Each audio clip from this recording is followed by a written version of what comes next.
They feel unsafe at school. Our students do not feel safe at school. They do not feel safe. It was pretty much standing room only in the auditorium at Washington Technology Magnet School. I am heartbroken. I'm very sad. I'm disappointed, traumatized, scared, and still in fear. And many had the recent stabbing death of Devin Scott at Harding High on their minds. I buried a cousin the other day. Among them, a man who says he's the 15-year-old's cousin. We can't get him back, but we can save her kid, and his kid. Our educators are hurting. Our community, which I love, is hurting. Enough is enough. We need real change. More than a dozen St. Paul Public School teachers and staff members. Weapons cannot be tolerated at any level. I've had students bring weapons. Thank you. Stood up and said violence is escalating. I've had students bring weapons into my classroom and use them against each other.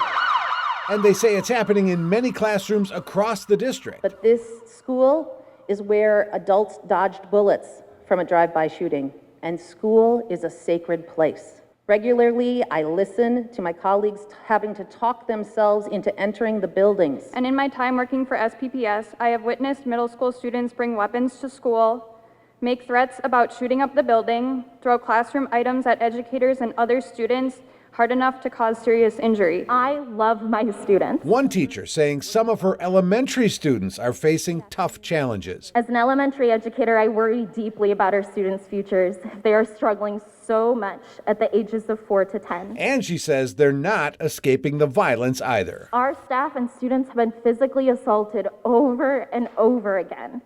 Some of my students now hide under tables or chairs when they hear a knock at the door. The entire school board, including Superintendent Joe Gothard, listened. Now each building has at least one. As the issue of bringing St. Paul police back into the schools came up again. We could all use more. That drew a mixed but strong response from both sides. Pump the brakes on SROs in our school until trust within the police department is restored within our community.